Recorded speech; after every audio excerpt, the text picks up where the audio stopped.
continued to live as if nothing happened. We are talking about the 18 Ugandans, including Chibalamandi Damulira, who went missing. And then we wanted to also advocate for social justice. We want also to call for rule of law and then constitutionalism. It's the reason as why we called it Black Thursday. And I have also put on this emblem to justify that most of the people who are in prison are coming from Buganda. The legislators argued that the budget lacks interventions that directly address the needs of ordinary Ghanaians. We advised them to find 3.5 billion so that the learners would complete the new syllabus. They have not found that money. But they have found 21 billion for welfare and entertainment in offices. They have found 536 billion for special meals and drinks. The opposition says they had raised several proposals in their alternative budget, including funding for medical interns and other priorities. Why don't they want to pay medical interns? Yeah, mulidde abakulu nga boogera ku medical interns, boogera ku new syllabus. Kambweko highlights ku nsonga eno.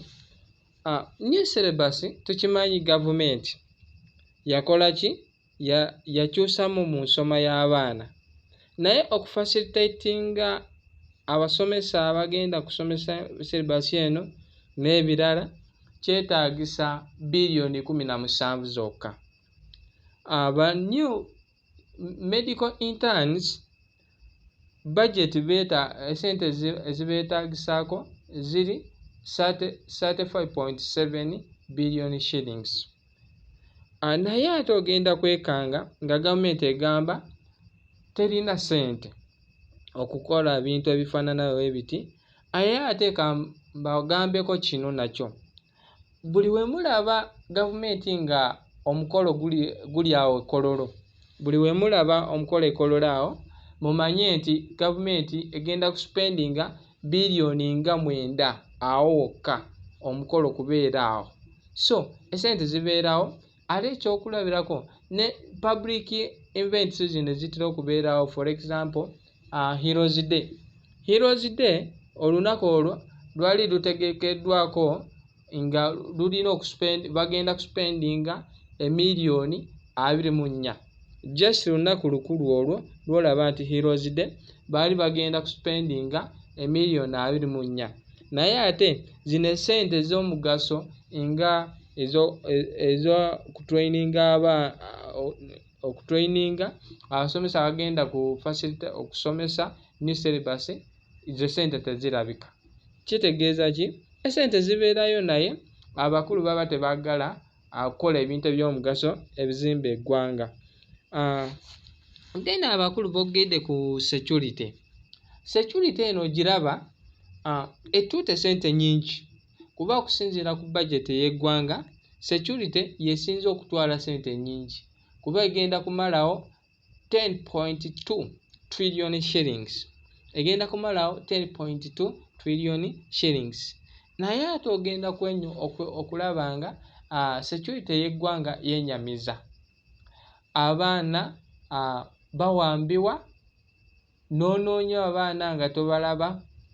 Ogenda kwekanga olukya lumu n'owulira amawulire nti waliwo ababbi bayingidde institution ya gavumenti, ekyokulabirako banka enkulu eya Uganda. Ababbi ne bayingiramu ne batwala ebyo bye batwala, naye nga teri abakubye ku mukono. N'olaba nga abaana Omunnayuganda bamuyingiridde ne bamutemula, naye ne watabeerawo sayini yonna nti waliwo ayakikoze agenda kukwatibwa oba agenda kufunibwa ebyo. Naye ate nga security etwala sente nyingi, 10.2 trillion shillings. That is a lot of money. So security yandibadde ngeri steady, naye tetumanye sente zigenda wa. Then okusinziira ku budget nga weeri, omwaka guno Uganda egenda kuba efulumya budget yaayo eyimiridde ku 84.39 trillion shillings.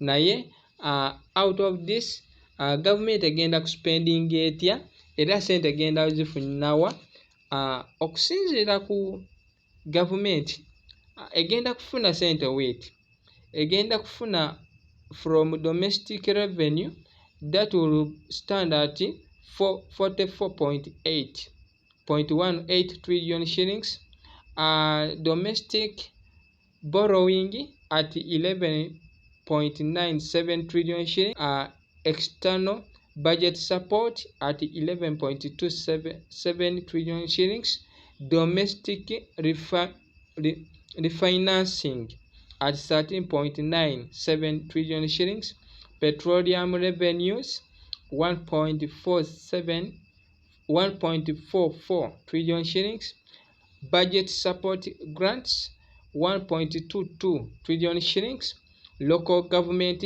revenues 339 billion shillings. Eno gundi, that's how the government is going to get the revenue.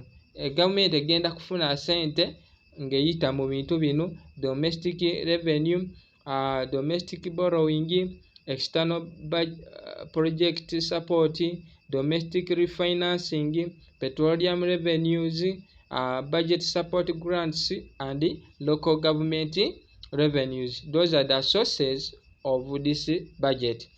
Then expenditures, government okusinziira ku budget esomeddwa, ekintu ekigenda kusinga okutwala sente, that is DBT financing.